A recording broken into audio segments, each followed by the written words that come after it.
মাঝখানে জুনিয়র ডাক্তাররা কর্মে যোগদান করলেও ফের সোমবার থেকে কর্মবিরতির ডাক দেন তারা। তাদের দাবি পূরণ না হওয়ায় আবারও এই পথ অবলম্বন।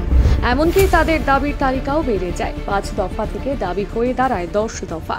কিন্তু কর্মবিরতির পরও যেন কোথাও গিয়ে ফিকে হয়ে পড়েছে আন্দোলনের জোয়ার। সেই দৃশ্যপটে ধরা পড়েছে ধর্ণা মঞ্চে, কোথাও সেইভাবে দেখা যাচ্ছে না জুনিয়র ডাক্তারদের। এদিকে তারা নাকি রয়েছেন কর্মবিরতিতে। যদি সত্যি কর্মবিরতিতে থাকেন তাহলে ধর্ণা মঞ্চ ফাঁকা কেন, উঠছে সেই প্রশ্ন। তাহলে কি পুজোর মরশুমে ছুটি কাটানোর নাম করেই কর্মবিরতি, নাকি রয়েছে অন্য কোনো রহস্য? কোনটা ধরবে সাধারণ মানুষ? একটু যদি কয়েকদিন আগে পাতা উল্টে দেখেন তাহলে দেখবেন আর এক দৃশ্য। ঠিক 9 আগস্ট থেকে দেখতে থাকুন। খবর প্রকাশ্যে আসা মাত্রই শয়ে শয়ে জুনিয়র ডাক্তাররা আরজিকর হাসপাতালের সামনে বিক্ষোভ শুরু করেন।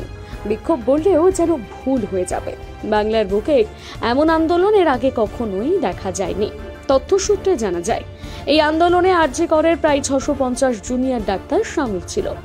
রাতারাতি ত্রিপল টাঙিয়ে তৈরি করা হয় ধর্ণা মঞ্চ। শুরু হয় রাজপথ দখল। সন্দীপ ঘোষের পদত্যাগের দাবিতে রাস্তায় নামে বিরাট মিছিল। সমস্তটাই বাংলার মানুষ মনে রেখেছেন সেই রাতজাগা জুনিয়র ডাক্তারদের লড়াইয়ের গল্প। কখনো লালবাজার অভিযান, তো আবার কখনো ঝাঁটা হাতে স্বাস্থ্য ভবন অভিযান। এমনকি জুনিয়র ডাক্তারদের মিছিল দেখে হয়তো কোথাও গিয়ে ভয় পেয়েছিল প্রশাসন। এমনকি সরকারের গদিচ্যুত হওয়ার ভয়ও সৃষ্টি হয়। 10 দিনেরও বেশি স্বাস্থ্য ভবনের সামনে জুনিয়র ডাক্তারদের আন্দোলন সমস্ত কিছু মনে রেখেছে বাংলা।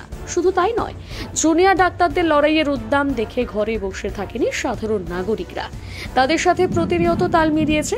এমনকি বিশেষভাবে সক্ষম ব্যক্তিরাও এই প্রতিবাদের মিছিলে হাঁটেন। একসময় কাদম্বিনী বাবা মায়ের ভরসা ছিল এই জুনিয়র ডাক্তাররা, কিন্তু 55 দিনের মাথায় এসে পুরো চিত্রটাই পাল্টে গেছে। অগাস্টের ধর্ণা মঞ্চের সঙ্গে আজকে ধর্ণা মঞ্চের বিন্দুমাত্র মিল নেই। 650 তো দূর, 6 জন জুনিয়র ডাক্তারই ধর্ণা মঞ্চে উপস্থিত নেই। আরজিকর যেন এখন মরুভূমিতে পরিণত হয়েছে। যদিও কয়েকজনকে দেখা যাচ্ছে তারা আবার সাধারণ মানুষ। কেউ হয়তো একটু বিশ্রামের জন্য এখানে বসেছেন, আবার কেউ ভাবছেন হয়তো নতুন করে আন্দোলন সৃষ্টি হবে। কিন্তু প্রশ্ন, সত্যি কি হবে? কেন আজ এমন শূন্য পরিস্থিতি ধর্ণা মঞ্চে? গতকালের সিনিয়র ডাক্তারদের বৈঠকের পর কি তারা কর্মবিরতি থেকে সরে আসছে, নাকি হাইকোর্টের মামলা তাদের দমিয়ে দিল?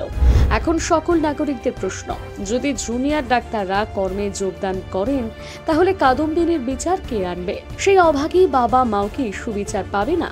প্রশ্ন রয়েছে অনেক, কিন্তু নিরুত্তর সকলে।